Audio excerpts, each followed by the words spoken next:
তারা ওখানে আছে, চাষিবাসীর নয়। ঠিক বললাম না ভুল বললাম? যদি আমার কথা মিথ্যা হয় আগে প্রমাণ নিয়ে এসো, তারপরে আমাকে ফোন করে গাল দিবে। আর যদি তুমি বাপের বেটা হও, আমি রাতের বেলায় একদিন আসবো, তোমার কাছে থাকবো, যেদিনে জলসা থাকবে না তোমাকে সাথে করে নিয়ে আমি সকালে যাব আর তোমাকে প্রমাণ করিয়ে দেব। ওই বৃদ্ধ আশ্রমে একটা যদি টুপি দাড়িওয়ালা মৌলবীর মা দেখাতে পারেন হাফেজ আলেমের, আমি আল্লাহর কসম খেয়ে বলছি জীবনে আর আমি সমাজের বুকে বক্তব্য দেবো না। চ্যালেঞ্জ ছুড়ে বললাম, জীবনে আর বক্তব্য দেবো না। আমি মাদ্রাসায় গিয়ে ক্লাস করতে লেগে যাব কাল থেকে, আর জীবনে কোথাও বক্তব্য দিতে যাব না। যদি প্রমাণ দিতে পারেন একটা হাফিজে কোরআনের মা আছে, একটা আলেমের মা আছে, একটা ইমামের মা বাপ আছে, দেখাতে পারেন। যদি বলেন কেন নেই, সবাই একবার সুবহানাল্লাহ বলুন। আচ্ছা, ভারতবর্ষের মাটিতে কোনো যদি বাপের বেটা শিক্ষিত থাকেন, মুসলিম হোক অমুসলিম হোক, হাত তুলে খালি আমাকে প্রমাণটা বলে দাও, এই ভারতের মাটিতে মুসলমানদের কটা বৃদ্ধাশ্রম আছে, কোথায় আছে? একটাও আছে? জোরে বলবেন না সুবহানাল্লাহ? একটাও নাই। তার কারণ কি? আল্লাহর কসম করে বলছি, তার বরকত হচ্ছে কোরআনের বরকত, আমার রাসূলের বরকত, মাদ্রাসা মসজিদের বরকত, এই দাড়ি টুপির বরকত। আমার আল্লাহ কোরআনে 1400 বছর আগে এমন একটা মডেলিং কোরআন পাঠিয়েছেন, যেখানে আমার আল্লাহ বললেন, ইম্মা ইয়াবলুগান্না ইনদাকাল কিবার আহাদুহুমা আও কিলাহুমা ফালা তাকুল্লাহুমা উফফি ওয়ালা তানহারহুমা ওয়া কুল্লাহুমা কাওলান কারীমা। তোমাদের মা বাবা যদি বৃদ্ধকালে পৌঁছায়, বৃদ্ধাক্যে পৌঁছায়, তোমরা এমন করে খিদমত করবে যেমন তোমাদের শিশুতে লালিত পালিত করে। জোরে বলুন না সুবহানাল্লাহ। এটা 1400 বছর আগে এই মডেলিং এর যুগটা আমার আল্লাহ দিয়েছেন। এখনকার সমাজের ছেলেরা বলছে মডেলিং কি, ভদ্র মহিলারা বলছে মডেলিং। এই এমন একটা দেশে বাস করছে, কালকে আমি বলেছি, যদি মুসলিমদের মেয়ে মাথায় হিজাব দিয়ে আর বোরকা পরে কলেজ আর স্কুলে গেলে তাকে কোর্টেতে কেস লড়তে হয়। কলকাতায় পেপারে নাম উঠেছে, জায়গাটার নাম হচ্ছে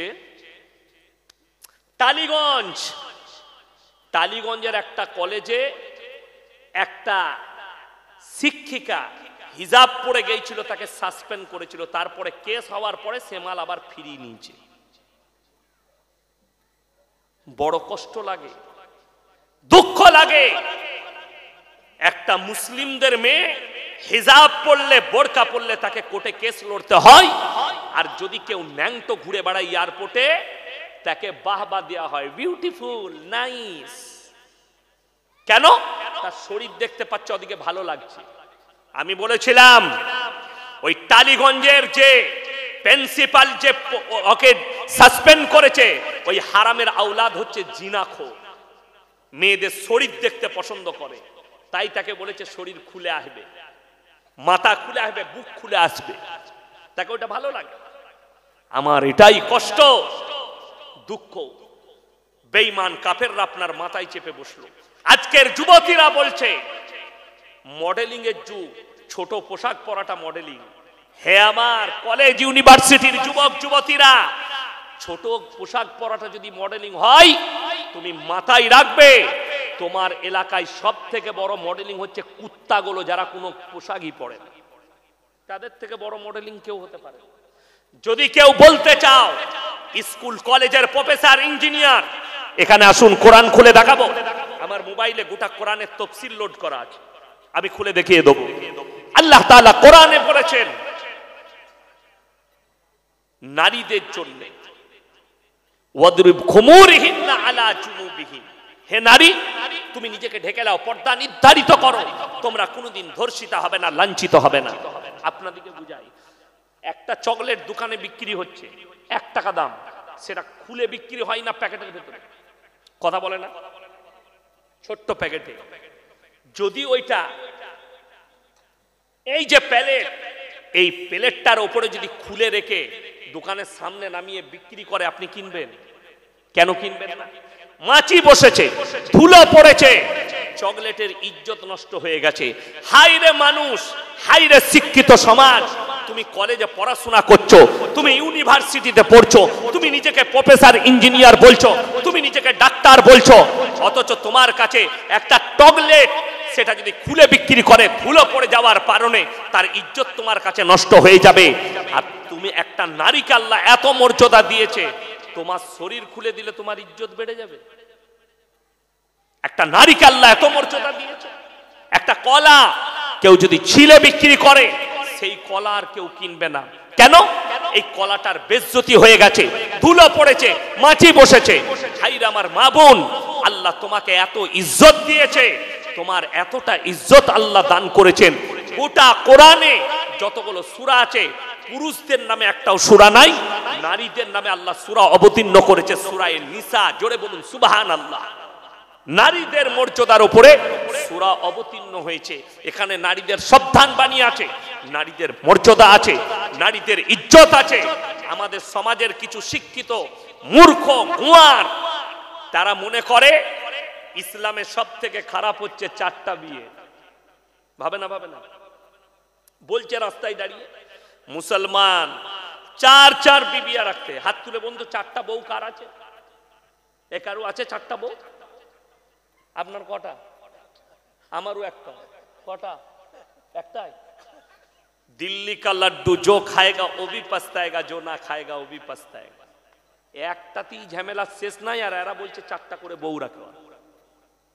কোরআনে জায়েজ করার দেওয়া হয়েছে, তার অনেকগুলো বিষয় ব্যাখ্যা বিশ্লেষণ আছে।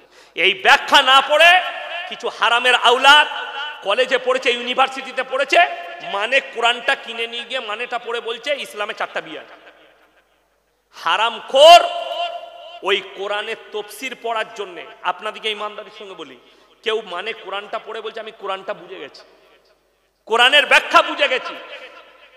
শুনেন, কোরআন পড়ে ইলম হাসিল করা যায় না, কোরআন পড়ে মানেটা জানা যায়। কথাটা বুঝতে পারেননি? কোরআন পড়ে এরপর বলে দিই, কোরআনে এমন কিছু কথা আছে যেগুলো আমল আপনার জন্য চলবে না, আপনার জন্য আমল চলবে না, আপনার আমার জন্য প্রযোজ্য নয়। ইউসুফ নবীর ঘটনা এসছে, ওই ইউসুফ নবীর প্রতি ঈমান আপনার আনা যাবে না। এখন ইউসুফ নবীর ঘটনার মধ্যে শিক্ষা আছে, শিক্ষা অর্জন করতে পারেন, আমল হবে না, আমল হবে রাসূল আকরাম সাল্লাল্লাহু আলাইহি সাল্লামের আমল। এটাই জানা নাই অনেক সমাজের লোকে। কোরআনে অনেক কথা আছে, যেমন আপনাকে বলি, মদ খাওয়া হারাম, এই আয়াত পরে অবতীর্ণ হয়েছে। কোরআনে এক জায়গায় আছে কি জানেন? মদ খেলে ক্ষতি বেশি, লাভ কম। এই আয়াতটাও আছে কোরআনে। জোরে বলুন সুবহানাল্লাহ। তো এই আয়াতটা যদি কোনো হারামখোর কলেজে পড়ে আর ওইটা যদি চোখে পড়ে, জোরে বাপরে এই মৌলবীরা তো ধোঁকাবাজ, এইখানে লেখা আছে মদ খেলে ক্ষতি বেশি লাভ কম, তাড়াতাড়ি এক পেটি লিয়াই চালায়। কথাটা বুঝতে পেরেছেন না পারেননি? ওইটা পড়ে সে হালাল করে মদ খাচ্ছে, সে হারামের আওলা। আপনাকে বুঝিয়ে দিই, আপনার বাড়িতে জামাই এসছে, আপনি বেটাকে ফদ্দ করেছেন, ফদ্দ করে দেয় না, দেয় না, মালগুলো ভুলে যাবে। তাকে লিখে দিয়েছে 1.5 কেজি ওজনের রুই মাছ নিবি, দেশি মুরগি 1 কিলো নিবি, পোল্ট্রি মুরগি 1.5 কিলো নিবি। ছেলে বাজারে চলে গেছে ফদ্দ নিয়ে। জামাই ঘুম থেকে উঠেছে, তো বিটিকে বললে জামাইয়ের লেগে রুই মাছ আনতে দিয়েছি। জামাইকে গিয়ে বলে তোমার লেগে রুই মাছ আব্বা আনতে দিয়েছে। বলে আমি তো রুই মাছ খাই না, আমি কাতলা খেতে ভালোবাসি। জামাই শ্বশুর আবার বেটাকে ফোন করলে, শোনো তোমার বুনাই রুই মাছ খেতে ভালোবাসে না, তুমি কাতলা মাছটা আনবে। লেখা হয়েছে কি ফদ্দতে? কি লেখা আছে? রুই মাছ। আসছে কি? কাতলা। কথাটা রইতো, কাজ বাতিল হলো। লেখাটা রয়েছে রুই মাছ, তার হুকুমকে বাতিল করে দেয়া হলো, আর হুকুম জারি হলো কাতলা মাছ নিয়ে এসো। কথাটা রহিত, কাজ বাতিল। আল্লাহ তাআলা কোরআনে প্রথমে বললেন মদ খেলে ক্ষতি বেশি, লাভ কম। যখন আল্লাহ তাআলা দেখলেন আল্লাহ রসুলের সাহাবীরা এরপরও মদ ছাড়ছেন না, মদের দ্বারা ক্ষতি হচ্ছে, এরপরে আল্লাহ আবার আয়াত অবতীর্ণ করলেন তোমাদের জন্য নিশাগ্রস্ত জিনিস স্পর্শ করা হারাম। জোরে বলুন সুবহানাল্লাহ।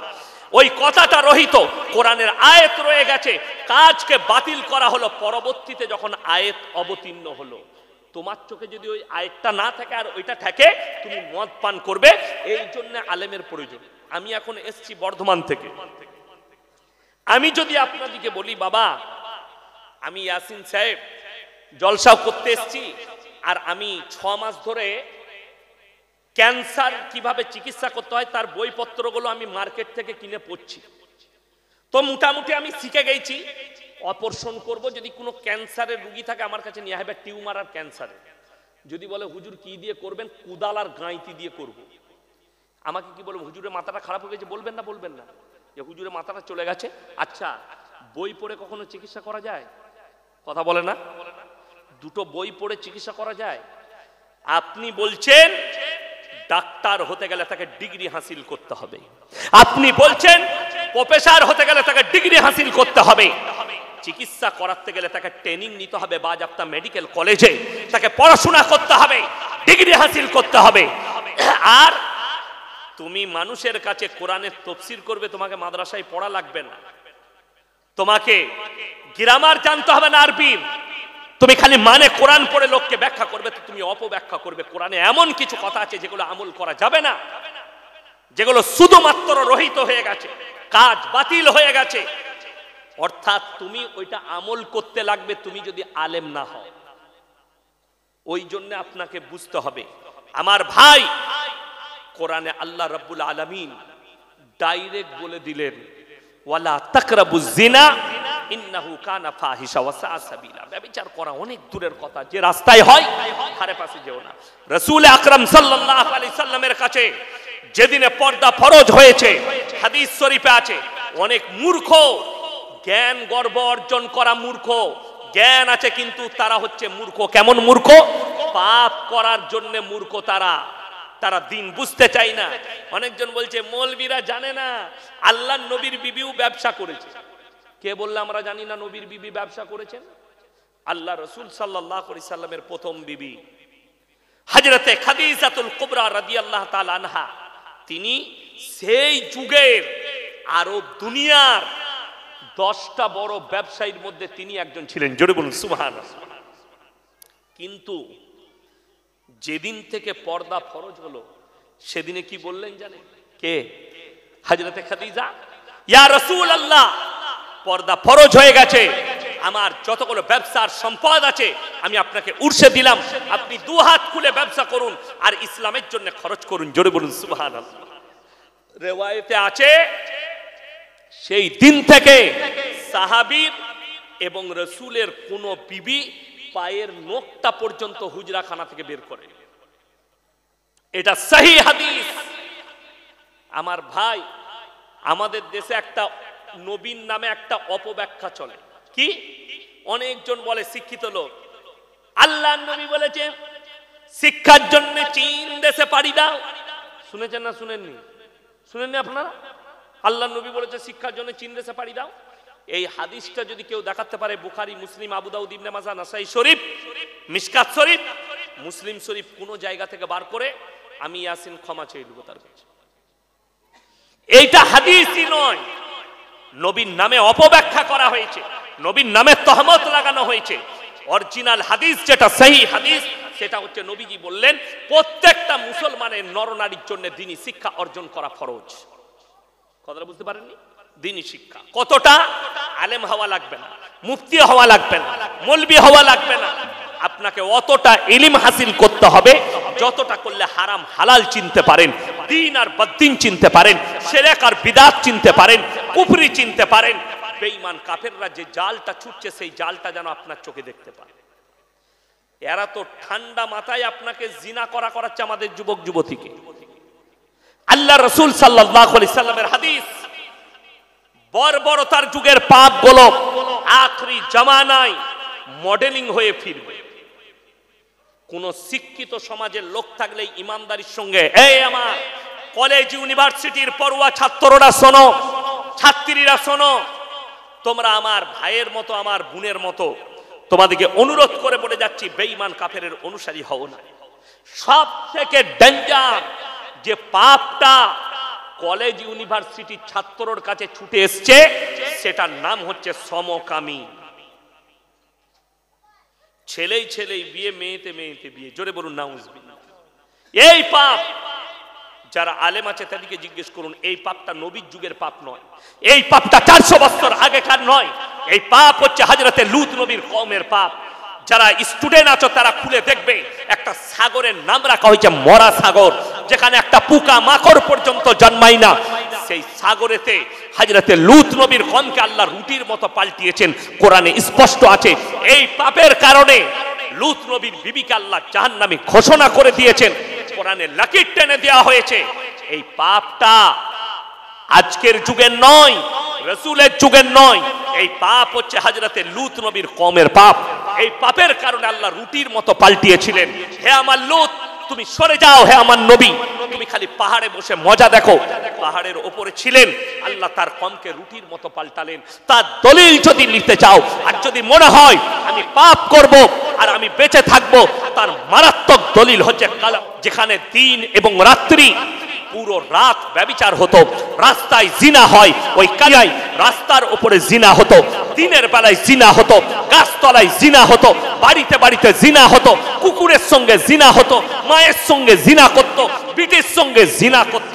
আল্লাহ ধ্বংস করেছে, আল্লাহর আযাব থেকে তারা মুক্তি পায়নি। আর তুমি পাপ করবে। যে আমার যুবক যুবতী শোনো, তোমার যদি মনে হয় আমার বাপ তাহাজ্জুদ গুজার, আমার বাপ হাজী সাহেব, আমার মা তাহাজ্জুদ গুজার, আমি যত রকমের পাপ করি অবশ্যই আমাকে জান্নাতে নিয়ে যাবে, এই স্বপ্ন দেখা ভুলে যাও। যদি তোমার মনে হয় আমি অমুক পীরের মুরিদ হয়েছি, যত বড়ই পাপ করি অবশ্যই আমার পীর আমাকে জান্নাতে নিয়ে যাবে, তাহলে কোরআনটা খুলে বাড়িতে গিয়ে দেখবে, তোমার কান মুচুড়ে দেখিয়ে দেবো। স্টেজে এসো যদি তোমার সন্দেহ হয়, সূরা আরাফ, কোন সূরা বললাম? সূরা আরাফ প্রথম পৃষ্ঠাতেই আছে, ফালানাসআলান্নাল্লাযীনা উরসিলা ইলাইহিম ওয়ালানাসআলান্নাল মুরসালিন। হে আমার নবী, পৃথিবীর মানুষকে বলে দাও, কিয়ামতের দিনে এই মৌলবি মুল্লা পীর ফকির তো অনেক দূরের কথা, আমি নবী পয়গম্বর রাসূল দেখেও দাঁড় করাবো, তাদেরকেও প্রশ্ন করব তোমরা কেমন করে দাওয়াত দিয়েছো, আর তাদের কওমকেও প্রশ্ন করা হবে তোমরা কিরকম ভাবে গ্রহণ করেছিলে। উভয়কে জিজ্ঞাসাবাদ করা হবে আর বিপদে পড়ে যাবে। কোরআন পৃথিবীর ইতিহাস খুলে দেখো, লূত নবীর কওমকে পাল্টিয়েছেন আল্লাহ তাআলা রুটির মতো। এই সমকামীর কারণে, তারাই ছিল সমকামী। হযরতে লূত নবী তাদের কাছে বিনীত অনুরোধ জানিয়েছেন, তোমরা ফিরে এসো আল্লাহর রাস্তায়। এই পাপ জঘন্য পাপ, আল্লাহ তাআলা হালাল রাস্তা দিয়েছে, আল্লাহ তাআলা সঠিক রাস্তা দিয়েছে, তোমরা সেই রাস্তায় মিলামিশা করো। তোমরা জিনায় ওইভাবে তোমরা সমকামীতে লিপ্ত হইও না। আল্লাহ তাআলার কুদরতের সঙ্গে খেলা করো না, আল্লাহ তোমাদেরকে ধ্বংস করবেন। আল্লাহ বললে সরে যাও। কোরআনে আছে দুজন নবীর বিবিকে জাহান্নামে দেবো, তারা নবী হওয়ার পরেও আটকাতে পারবে না। দুজন নবীর বিবি।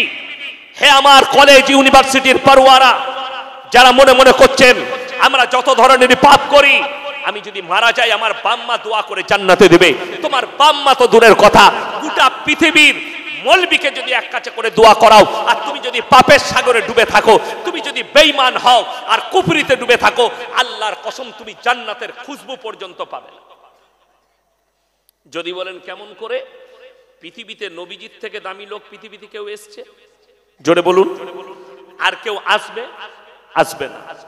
নবীজি সাল্লাল্লাহু আলাইহি ওয়াসাল্লাম riwayate আছে, ছুটে এলেন, এসে বললেন, ইয়া রাসূলুল্লাহ, আপনার চাচা যান মৃত্যুর শয্যায় আছে, মারা যাবে। নবীজি ছুটলেন, জাকামদানি হচ্ছে তখন, মালাকুল মউত ফেরেশতা হাজির। নবীজি হাতটা টিপে ধরলেন, আর চাচা একবার খালি কলমাটা পড়ে নাও, আমি আল্লাহর নবী, আমি তোমার ভাইপো, তোমার জন্য আল্লাহর কাছে কেঁদে কেঁদে ক্ষমা চাই, বিসমিল্লাহ। আল্লাহ নবীর চাচা কি উত্তর দিল জানেন? হে আমার ভাইপো, আমি যদি বার্ধক্যে কলমা পড়ি লোকে বলবে মৃত্যু ভয়ে কলমা পড়েছে, আমি কলমা পড়তে পারবো না।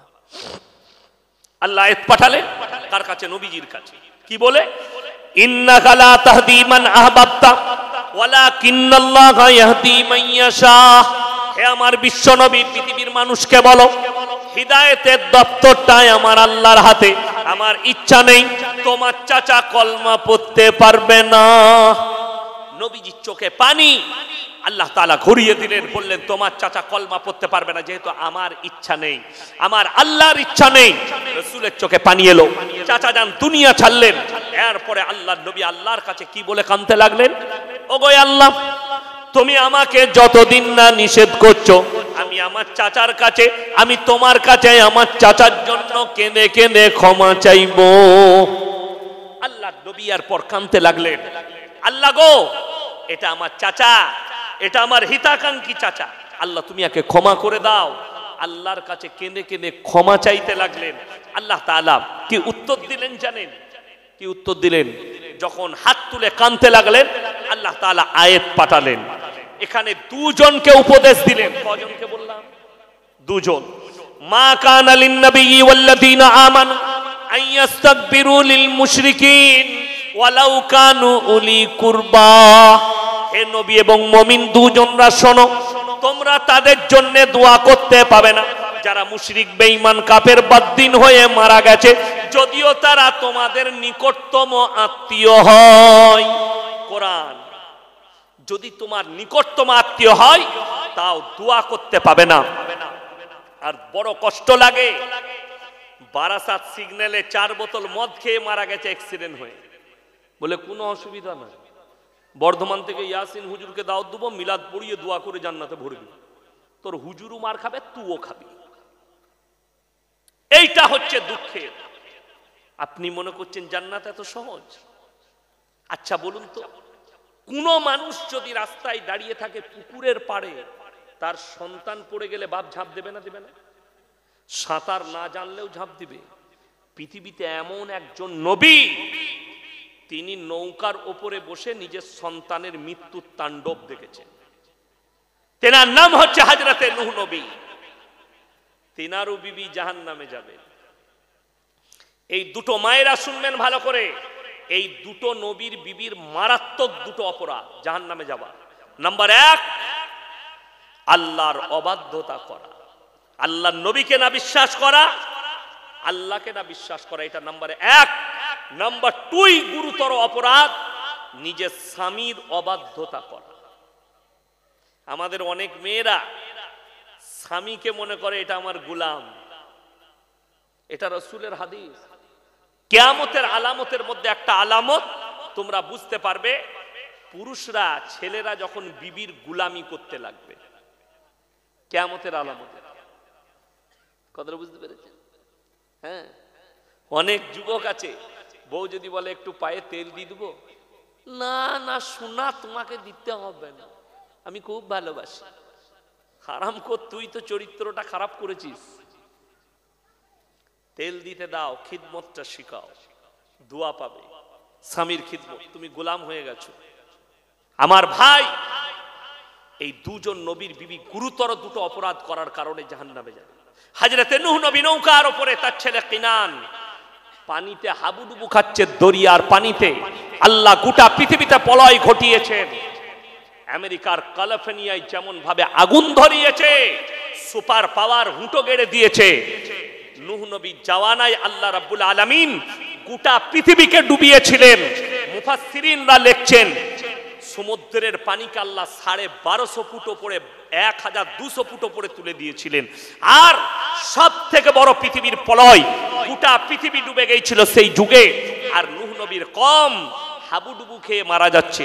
নূহ নবী যখন দেখলেন আমার চোখের সামনে আমার সন্তান মারা যাচ্ছে, থাকতে না পেরে আল্লাহকে বললেন, লা আসিমাল ইয়াউমা মিন আমরিল্লাহ, ওগো আল্লাহ, এটা আমার ওরসজাত পুত্র, তুমি একে রক্ষা করো। আমার আল্লাহ সঙ্গে সঙ্গে উত্তর দিলেন, লামিনাল খাসিরিন, যে আমাকে মানেনি, আমার নবীকে মানেনি, আমার দ্বীনকে মানেনি, তার জন্য তুমি আমার কাছে আবেদন নিবেদন করো না, তা না হলে তোমাকেও ক্ষতিগ্রস্তদের মধ্যে ফেলে দেব। এটা কোরআন। হযরতে নূহ নবীর হাত নেমে গেল। আমার মায়েরা বোনেরা, তোমরা যদি মনে মনে ভাবো আমরা পাহাড় করে দেব, পাপের সাগরে ডুবে থাকবো। অবশ্যই আমার স্বামী তাহাজ্জুদ গুজার, আমার বাপ আছে তাহাজ্জুদ গুজার, আমাদেরকে জান্নাতে নিয়ে যাবে। তোমাদের জন্য দুটো মারাত্মক কি দৃষ্টান্ত, মারাত্মক। একজন হচ্ছেন হযরতে নূহ নবী, একজন হচ্ছে লূত নবী। আমার আল্লাহ কোরআনে বললেন, দারাবাল্লাহু মাসালাল লিল্লাযীনা কাফারু ইমরাতা নূহি ওয়া ইমরাতা লূত কানাতা তাহতা আবদাইন মিন ইবাদিনা সালিহাইনি ফাকানাতাহুমা ফালাম ইউগনিয়া আনহুমা মিনাল্লাহি শাইয়্যা ওয়া কিলা আদখুলান নারা মা'আদ দাখিলিন। আমার দুজন উলুল আযম নবী, হাবিব পয়গম্বর নূহ নবী আর লূত নবী দুজনের বিবিকে জাহান্নামে দেব। তারা নবী হওয়ার পরেও আটকাতে পারবে না। নবীরা কিয়ামতের দিনে কোরআনে আছে চুপ করে দাঁড়িয়ে থাকবে, তাদের বিবিরা জাহান্নামে যাবে। নাম্বার 3, ফিরাউন জাহান্নামী না জান্নাতি? কথা বলেন। ফিরাউন জাহান্নামী। আল্লাহ কোরআনে ঘোষণা করে দিয়েছেন, লাকির টেনে দিয়েছেন, ফিরাউন জাহান্নামী। আল্লাহ কোরআনে লাকির টেনেছেন, তার বিবি আসিয়া জান্নাতি। জোরে একবার বলুন সুবহানাল্লাহ। কিন্তু আসিয়া জান্নাতে যাবেন, কিন্তু তার হিম্মত হবে না তার স্বামীর জন্য তার স্বামীকে টেনেছে জান্নাতে নিয়ে যাবে। আল্লাহ হুকুম দিবেন না, কোরআনে লাকির টেনে দিয়েছেন, এরা জাহান্নামে যাবে। আমার মুসলমান ভাই, হে আমার যুবক যুবতী, যারা মনে করছো এই সমকামী আমরা হচ্ছি, তাদেরকে অনুরোধ করে বলছি, তোমাদিকে যদি একটা আইল্যান্ডের মধ্যে ছেড়ে দেওয়া হয় সমকামী দিকে, 10 বছরের ভেতরে বিরান হয়ে যাবে। সমকামী হলে তাদের কখনো বাচ্চা পয়দা হয় না। ছেলেই ছেলে বিয়ে করলে ছেলে হবে? কথা বলে না। মেয়েতে মেয়েতে বিয়ে করলে ছেলে হবে? হবে না। কুদরতের সঙ্গে ছেড়খানি যারাই করবে, আল্লাহ তাদেরকে মারাত্মক আযাবে লিপ্ত করে দিবে। কুদরতের সঙ্গে ছেড়খানি সব থেকে বেশি ওই জায়গাকে আল্লাহ ধ্বংস করে দেয়। নূহ লূত নবীর কমকে যেভাবে আল্লাহ ধ্বংস করেছে, এই পাপটা সেই যুগের পাপ। শুনেলেন আল্লাহ রাসূলের হাদিস, তোমরা বুঝতে পারবে নারী পুরুষ যখন কুকুরের মতো জিনা করতে লাগবে রাস্তাঘাটে, পতিতালয়ের থেকেও মারাত্মক বড় পতিতালয় এখন কলকাতার নয়, গোটা ভারতবর্ষে যতগুলো পার্ক আছে, এই পার্কগুলো এগুলো জিনা করছে। কারা? স্কুল কলেজ ইউনিভার্সিটির পড়ুয়ার স্টুডেন্টরা এগুলো জিনায় লিপ্ত হচ্ছে। তারা পার্কে যাচ্ছে কলেজের নাম করে, স্কুলের নাম করে, আর এরা জিনায় লিপ্ত হচ্ছে। আমার ভাই, মারাত্মক সাবধান বাণী দিয়েছে কোরআন, জিনায় লিপ্ত হলে তোমরা মহা বিপদে পড়বে। আল্লাহ তাআলা মুমিনদের যে আখলাক বর্ণনা করেছেন, যারা বলছেন আমরা মুমিন হব, তাদের 1 নম্বর আখলাক হচ্ছে কাদ আফলাহাল মুমিনুন। তারা যদি মুমিন হতে চায়, নাম্বার 1 গুণ আনতে হবে আল্লাযীনা হুম ফি সলাতিহিম খাশিউন। তারা যেন ধীর স্থির ভাবে নামাজ আদায় করে। আমাদের দেশের লোক নামাজ পড়লেও পাইকিরি নামাজ পড়ে, ঠিক কিনা? 3টে নামাজি আছে কোয়ালিটির আমাদের দেশে। কটা বললাম বাবা? 3টে। 1 হচ্ছে 5 ওয়াক্তের, 2 হচ্ছে জুম্মা, আর 3 হচ্ছে ঈদ আর বাকরা ঈদ। ঠিক বললাম?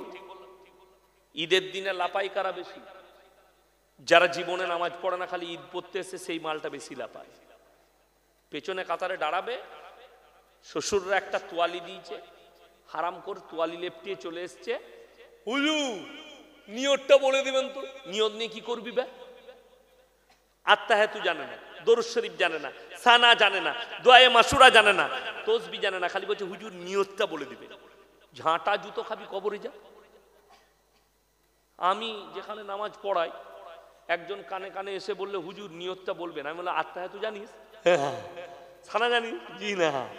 আমরা কিছু জানি না। বলে না। আমি তুই খালি মাথা ঠোক, তোর হয়ে যাবে, তোকে কিচ্ছু জানতে হবে না, নিয়তটাও করতে হবে না, তুই খালি মাথাটা ঠুকবি আমার সাথে সাথে।